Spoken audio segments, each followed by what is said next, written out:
की, बाबा बैद्यनाथ की, संथाल परगना रैया की धरती, बाबा बैद्यनाथ और वीर बांटा सिधो कानाबाग की धरती है। सानाम गो बाबा को, बोया मिसी को, डोबोक जोहार।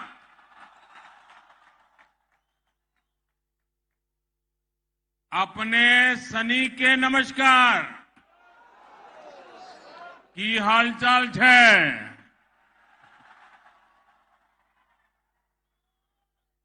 मंच पर उपस्थित भारतीय जनता पार्टी के वरिष्ठ सहयोगीगण, केंद्रीय मंत्रिमंडल के मेरे साथीगण, संसद के मेरे साथीगण, विधायकगण और देवघर के मेरे प्यारे भाई और बहनों, कल देवघर की दिवाली पूरा देवघर दीप मालाएं प्रज्वलित कर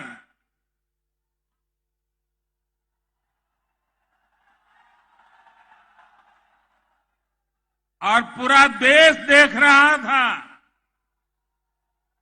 कि जब विकास की गंगा बहती है तब जन जन के दिल में कितना आनंद होता है, कितना उमंग होता है।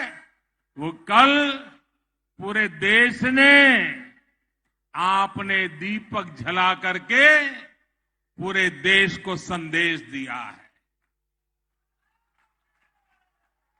और आज मैं नए नए एयरपोर्ट देवघर से निकला और बाबा के चरणों में जाने से पहले रास्ते में जिस उमंग और उत्साह से आप सब आशीर्वाद देने के लिए आए थे, पूरा झारखंड, पूरा देवघर, पूरा मेरा सांथाल परगना, आपने जो प्यार दिया है, जो आशीर्वाद दिए हैं, मेरे जीवन की एक बहुत बड़ी पूंजी है। एक तरफ बाबा का आशीर्वाद और दूसरी तरफ ईश्वर रूप जनता जनार्दन का आशीर्वाद। दोनों आशीर्वाद कितना बड़ी शक्ति देते हैं वो आप भी जानते हैं, मैं भी जानता हूं। भाइयों बहनों, श्रावणी मेले की तैयारी और अब बाबा धाम में पहले से अनेक रंग रूप से मनेगी। पूरा हमारा महीना उमंग और उत्साह से बीतने वाला है। मुझे अभी कुछ समय पहले बाबा धाम पूज्य बाबा के चरणों में जाके दर्शन पूजन अर्चन करने का सौभाग्य मिला। उससे पहले झारखंड के विकास के लिए हजारों करोड़ रुपयों के योजनाओं को भी बाबा के चरणों में और जनता जनार्दन के चरणों में अर्पित किया। आप जनता जनार्दन और विशेष रूप से बाबा धाम में जिस प्रकार सुविधाओं का विस्तार हुआ है, उससे मेरे कांवड़िया और श्रद्धालुओं, उनको तो अनेक प्रकार की सुविधा होने वाली है। जिस नए एयरपोर्ट का शिलान्यास करने में मुझे यहां देवघर आने का सौभाग्य मिला था, आज उसका लोकार्पण करने का अवसर मिला है। आपको याद होगा, पहले योजना की घोषणाएं होती थी, फिर एक दो सरकार जाने के बाद आकर के कोई पत्थर लगा के जाता था और पत्थर लटकता रहता था। दो चार सरकारें चलने के बाद कोई और आता, फिर वो ईंट लगाना शुरू करता था और पता नहीं कितनी सरकारें जाने के बाद एक योजना सामने दिखती थी, आज हम उस कार्य संस्कृति को लाए हैं, उस राजनीतिक संस्कृति को लाए हैं, उस गवर्नेंस के मॉडल को लाए हैं कि जिसका शिलान्यास हम करते हैं उसका उद्घाटन भी हम करते हैं। हम जनता के हक के पाई पाई की कीमत समझते हैं, जनता के पसीने से आए हुए पैसों का मूल्य समझते हैं और इसलिए जनता जनार्दन का एक पैसा भी बर्बाद न हो जाए, पैसों का समय पर उपयोग हो और पैसों का जो उपयोग हो वो जनता जनार्दन के लिए काम आए, इस संकल्प को लेकर के हम चलते हैं। साथियों, आपने अपना स्नेह देकर मुझे जिस तरह अपना ऋणी बना लिया है, उसको मैं तेज विकास करके, सबका विकास करके चुकाने का ईमानदारी से प्रयास करता रहा हूं, करता रहूंगा। आज 16,000 करोड़ रुपए से ज्यादा की ये योजनाएं इसी दिशा में एक महत्वपूर्ण कदम है। भाई और बहनों, भारत आस्था, अध्यात्म और तीर्थ स्थलों की धरती है। तीर्थ यात्राओं ने हमें बेहतर समाज और बेहतर राष्ट्र के रूप में गढ़ा है। हमें देवघर को ही देखे तो यहां शिव भी है और शक्ति भी है। ज्योतिर्लिंग और शक्तिपीठ यहां दोनों मौजूद है। हर साल लाखों श्रद्धालु दूर दूर से यहां गंगा जल लेकर आते हैं, देश के अलग अलग कोने से आते हैं, बड़ी भक्ति भाव से आते हैं। लोगों को एक दूसरे की भाषा, बोली भले समझ आए या ना आए, लेकिन हमारी आस्था, हमारी सांस्कृतिक विरासत, ये सांझी अमानत है। भारत की इन्हीं धरोहरों को सुरक्षित करने, इन तक पहुंचने का मार्ग आसान बनाने के लिए आज अभूतपूर्व निवेश किया जा रहा है। बाबा बैद्यनाथ धाम हो, काशी विश्वनाथ धाम हो, केदारनाथ धाम हो, अयोध्या धाम हो, रामायण सर्किट हो, भगवान बुद्ध से जुड़े पवित्र स्थान हो, देश में आस्था, आध्यात्म और ऐतिहासिक महत्व से जुड़े हर स्थान में आधुनिक सुविधाएं तैयार की जा रही है। साथियों, आज पर्यटन दुनिया के अनेक देशों में एक आकर्षक उद्योग के रूप में रोजगार का बहुत बड़ा माध्यम बना हुआ है। आज पूरी दुनिया में अनेक देश हैं जिनकी पूरी अर्थव्यवस्था सिर्फ और सिर्फ पर्यटकों के भरोसे चल रही है। भारत के कोने कोने में पर्यटन की शक्ति अपार है, बहुत सामर्थ्य पड़ा हुआ है। हमें इसे और बढ़ाने की जरूरत है। आज दुनिया नए स्थानों को, नए कल्चर को, नई चीजों को देखना चाहती है, समझना चाहती है, जुड़ना चाहती है। लोग कुछ दशक पहले की विरासत देखकर आंखें चौड़ी करती लेते हैं।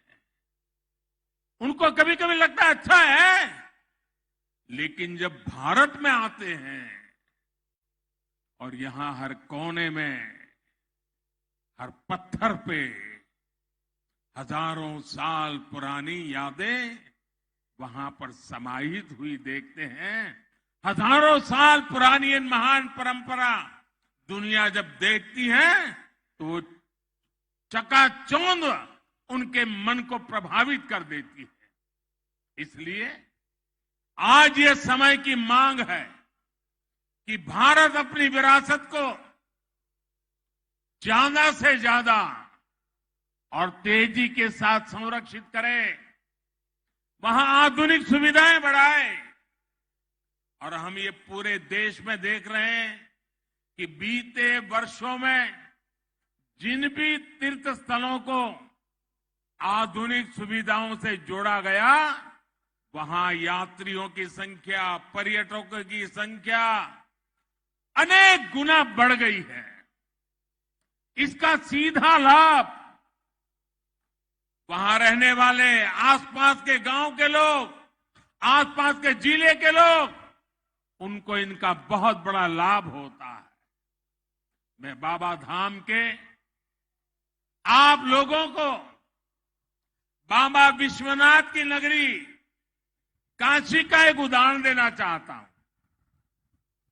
जब से काशी में विकास ने गति पकड़ी है, काशी विश्वनाथ परिषद का सुंदरीकरण हुआ है, बनारस आने वाले श्रद्धालुओं की संख्या में कई गुना बढ़ोतरी हुई है। 3 साल पहले की तुलना में इस साल वाराणसी में अभी तक 3 गुना अधिक यात्री आए हैं।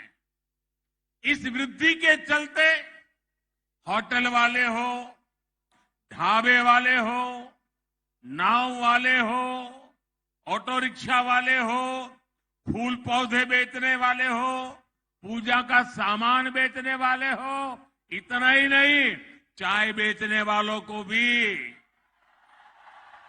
बहुत फायदा हो रहा है। उनका कारोबार बहुत बड़ा है।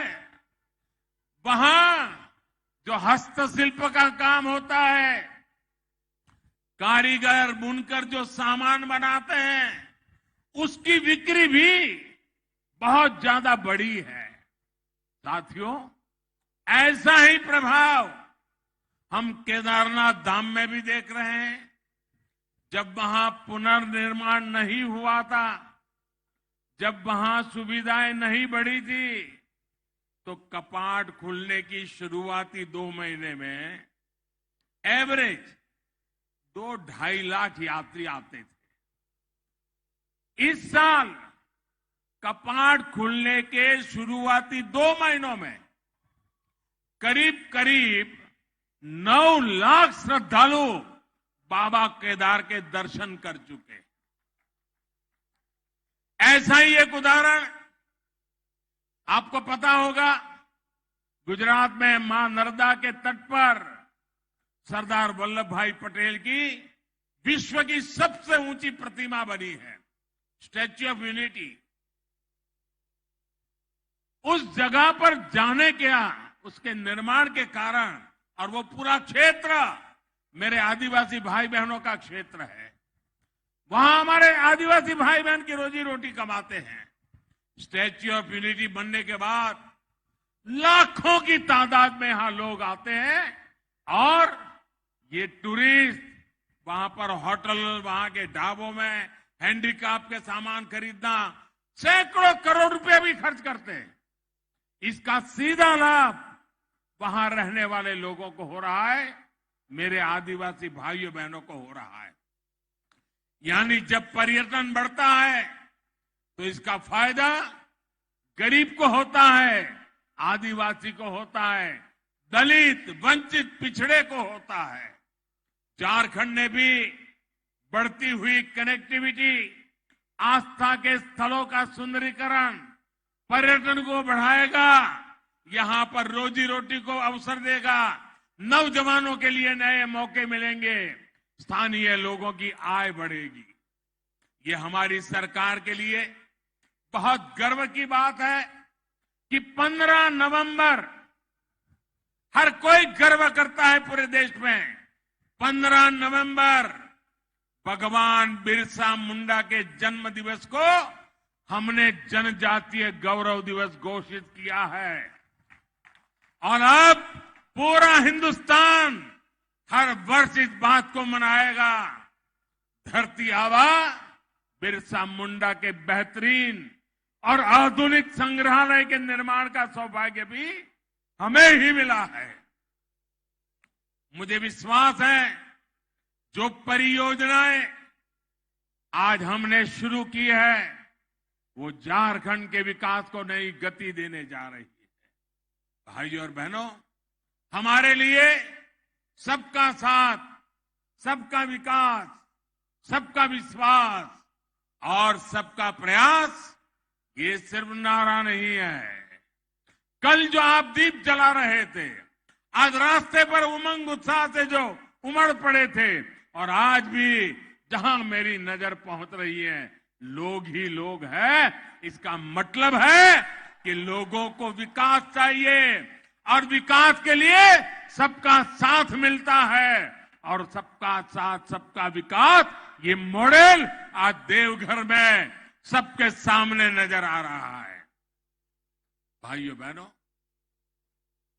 ये जो विकास हो रहा है ये सिर्फ एक नारा बोलने के लिए नहीं है, ये हमारी निष्ठा का प्रमाण है, हमारी नीयत का प्रमाण है, हमारे परिश्रम का प्रमाण है। बीते 8 वर्षों में हमें उनको सशक्त किया है जिनको पहले सिर्फ राजनीतिक नारों में समेट दिया गया था। वो गरीब, वो आदिवासी, वो दलित, वो पिछड़ा, वो हमारी बहनें बेटियों जिनका नंबर हमेशा सबसे अंत में आता था, वो आज हमारी सरकार के लिए पहली पंक्ति में है, हमारी प्राथमिकताओं में पहले पायदान पर है। वो क्षेत्र जो विकास की दौड़ में पीछे रह गए, हम उनको आगे लाने के लिए दिन रात मेहनत कर रहे हैं। साथियों, आज बाबा धाम में मैं आपसे एक सवाल करना चाहता हूं। आप मुझे जवाब देने की जरूरत नहीं है, लेकिन मन में सोचिए, आज जो काम हो रहे हैं, देश यही है, लोग यही है, दफ्तर वही है, अफसर वही है, तो क्या पहले होने चाहिए थे कि नहीं होने चाहिए थे? ये काम पहले होने चाहिए थे कि नहीं होने चाहिए थे? कौन रोकता था उनको? भाइयों बहनों, इसका एक बड़ा कारण था, सरकारें कुछ होती हैं जिसके दिल में सेवा भाव नहीं, सत्ता भाव भर जाता है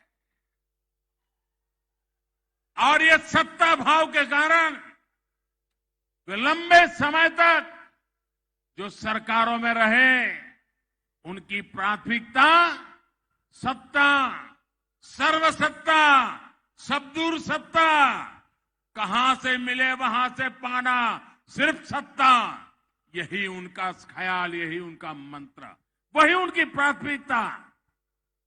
सेवा कभी उनकी प्राथमिकता नहीं रही। अगर रहती तो देश आज आजादी के 75 साल मना रहा है, बहुत आगे पहुंच चुका होता। भाइयों, ऐसे में व्यवस्था ऐसी बन गई कि जिसके पास पहुंच थी, सिफारिश थी, जो धनवान था वही सारी सुविधाओं तक पहुंच पाता था और सारी सुविधाएं उसी के लिए समर्पित हो जाती थी। पहले से जितने दूर थे, जो गरीब थे, दलित थे, पिछड़े, आदिवासी थे, उन तक सुविधा भी उतनी ही देर से पहुंचती थी, उनका नंबर ही नहीं लगता था।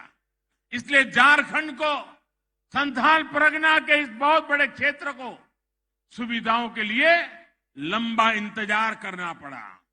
और मुझे गर्व है कि भाजपा की सरकार, एनडीए की सरकार गरीब की सेवा की भावना से उनके लिए जी जान से काम कर रही है।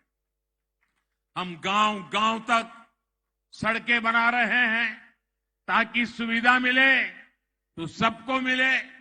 हम गरीबों के लिए नए घर बन रहा है। झारखंड के 12 लाख गरीब परिवारों को पक्के घर मिले हैं। भाइयों बहनों, हमारी सरकार बनने के बाद 12 लाख गरीब भाइयों को, मेरे आदिवासी भाई बहनों को पक्के घर मिले हैं। हर परिवार को बिजली मिले, पर्याप्त बिजली मिले, गरीब से गरीब बहनों को रसोई गैस मिले, हर घर जल पहुंचे, इसके लिए हम निरंतर काम कर रहे हैं।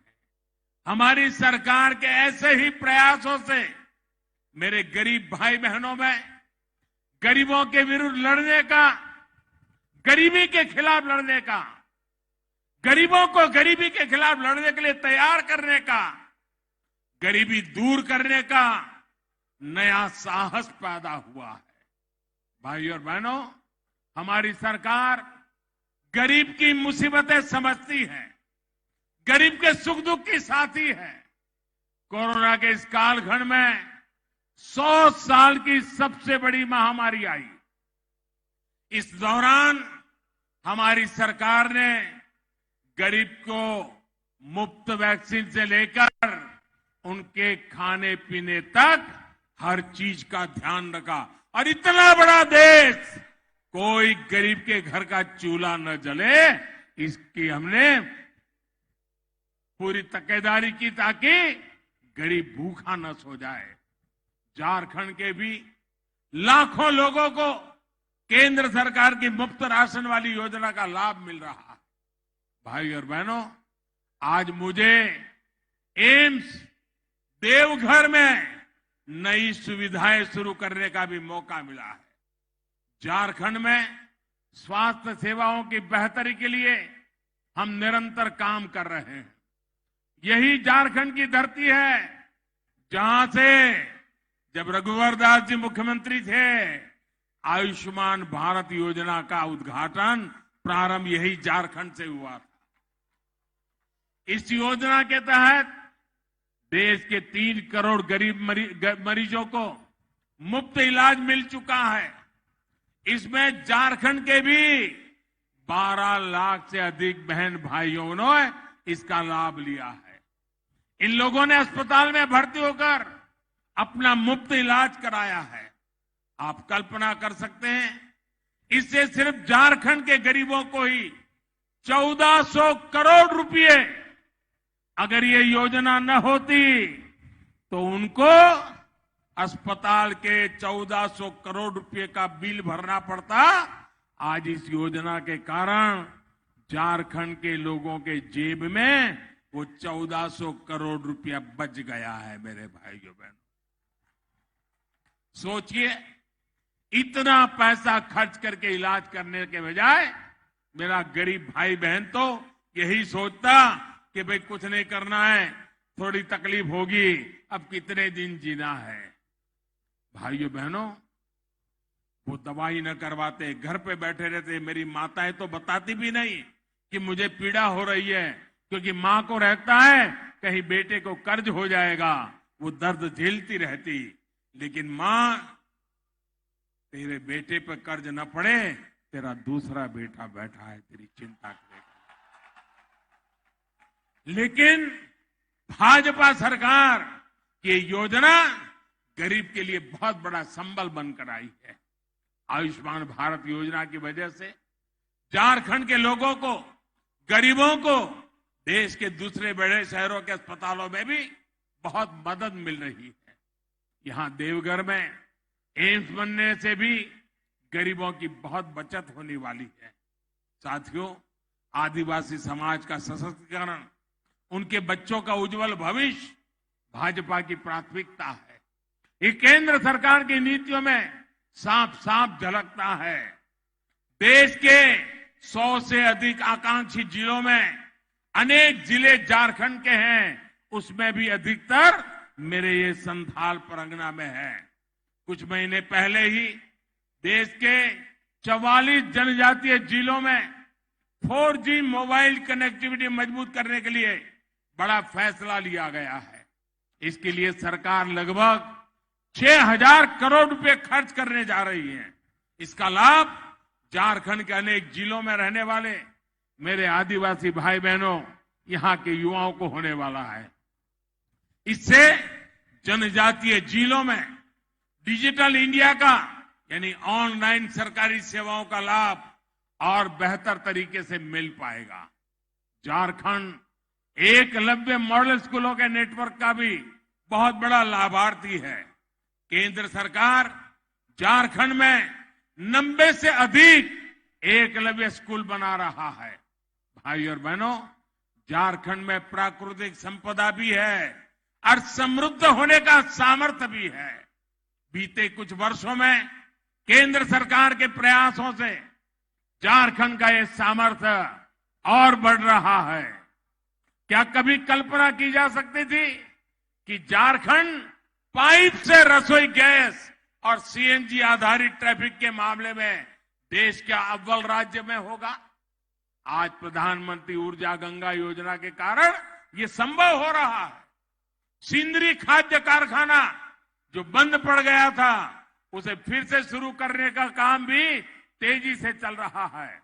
ये झारखंड के किसानों, देश के किसानों को राहत देगा, यूरिया पर विदेशी निर्भरता को कम करेगा। भाई और बहनों, झारखंड के पास देश का अग्रणी औद्योगिक राज्य बनने की हर संभावना मौजूद है।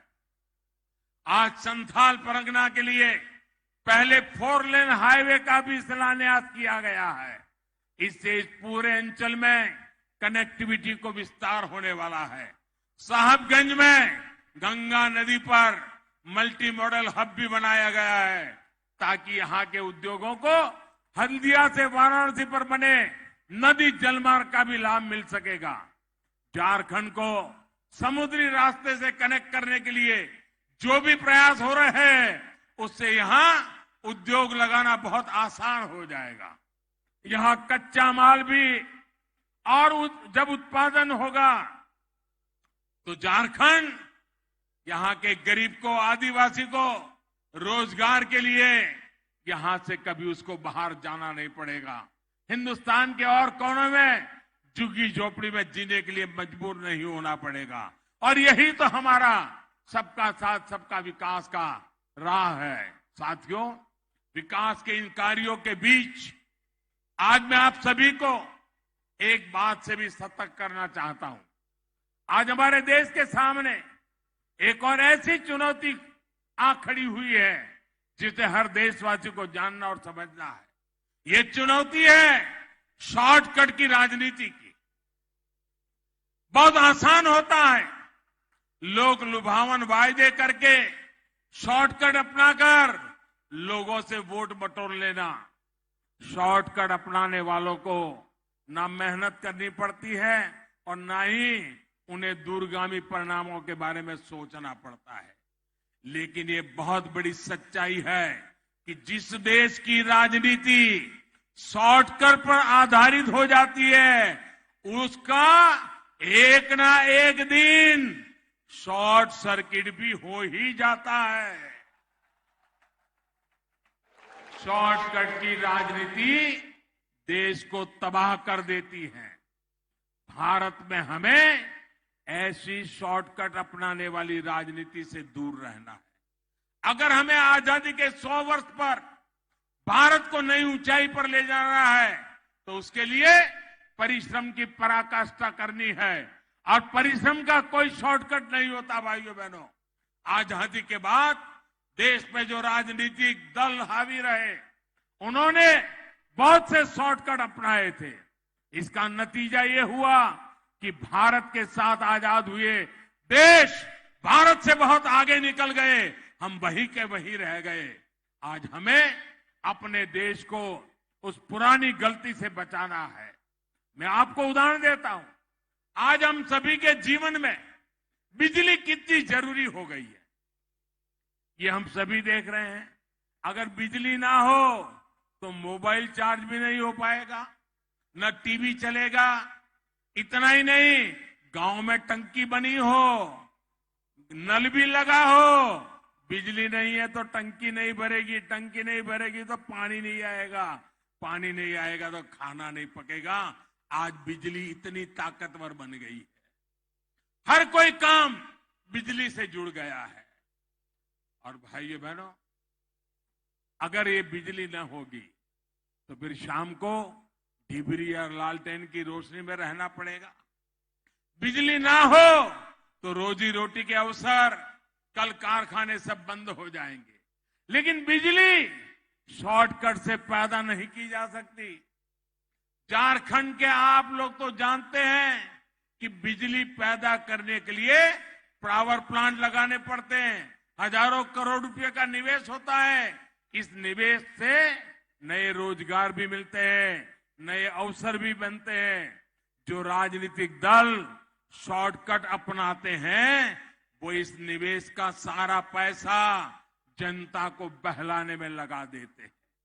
ये तरीका देश के विकास को रोकने वाला है, देश को दशकों पीछे ले जाने वाला है। आज बाबा धाम से मैं आप लोगों को, सभी देशवासियों को इस शॉर्टकट की राजनीति से बचकर रहने का हृदयपूर्वक आग्रह कर रहा हूं। शॉर्टकट की राजनीति करने वाले कभी नए एयरपोर्ट नहीं बनवाएंगे, कभी नए और आधुनिक हाईवे नहीं बनवाएंगे, वे कभी भी नए एम्स नहीं बनवाएंगे, हर जिले में वो कभी मेडिकल कॉलेज नहीं बनवाएंगे। मैं आपको एक उदाहरण देना चाहता हूं। आज यहां झारखंड में हजारों करोड़ की नई सड़कों के लिए शिलान्यास और लोकार्पण हुआ है। किसी के लिए बहुत आसान है ये कह देना कि अब से झारखंड में न बस का टिकट लगेगा, न ऑटो में चढ़ने का पैसा देना होगा और न ही रिक्शे का कोई भाड़ा लगेगा। सुनने में ये बहुत लोक लुभावना लगता है, लेकिन ऐसी लोक लुभावन घोषणाएं, ये शॉर्टकट एक दिन लोगों को ही कंगाल कर देते हैं। जब सरकार के पास पैसा ही नहीं आएगा तो फिर वो नई सड़कों के लिए कहां से खर्च करेगी, नई हाईवे कहां से बनवाएगा। इसलिए ऐसे लोगों से झारखंड के निवासियों को भी सतर्क रहने की जरूरत है। मेरे भाइयों बहनों, आज एक और आग्रह मैं देवघर के लोगों से करना चाहता हूं। आज यहां इतनी सुविधाएं बन रही है तो उनका ख्याल रखने का दायित्व भी मेरे देवघर के भाइयों बहनों का है। देवघर को, बाबा धाम को स्वच्छ रखने की जिम्मेदारी हम सभी भाई बहनों की है। और यात्री आता है, पर्यटक आता है, विदेशी टूरिस्ट भी आता है तो स्वच्छता उसके लिए पहली आवश्यकता होती है। मैं चाहता हूं ये स्वच्छता हम सबकी जिम्मेवारी है। हम अगर शपथ लें कि मैं गंदगी करूंगा नहीं, मैं गंदगी करने नहीं दूंगा, तो स्वच्छता के लिए और कुछ करने की जरूरत नहीं पड़ेगी। भाइयों बहनों, आपको कोशिश करनी है कि स्वच्छता की रैंकिंग में ये हमारा देवघर देश के अव्वल शहरों में आना चाहिए। आना चाहिए कि नहीं आना चाहिए? आना चाहिए कि नहीं आना चाहिए? आप लोग मेरी मदद करोगे क्या? देवघर को स्वच्छ बनाओगे क्या? हिंदुस्तान में सबसे शानदार बनाओगे क्या? देखिए, मैंने जितना काम किया है, अब मैं इतना थोड़ा सा काम आपसे मांग रहा हूं। झारखंड को आगे बढ़ाने के लिए, देश को आगे बढ़ाने के लिए ऐसे ही हमें सबने मिलकर के काम करना है। और इसी भावना के साथ हमें देवघर को ही आगे बढ़ाना है, सांथाल परगना को भी आगे बढ़ाना है, हमारे झारखंड को भी आगे बढ़ाना है और पूरे हिंदुस्तान को भी आगे बढ़ाना है। इसी एक भावना के साथ बाबा के चरणों के फिर एक बार प्रणाम करते हुए, आप सबका धन्यवाद करते हुए, मेरे साथ पूरी ताकत से बोलिए, भारत माता की, भारत माता की, भारत माता की। बहुत बहुत धन्यवाद।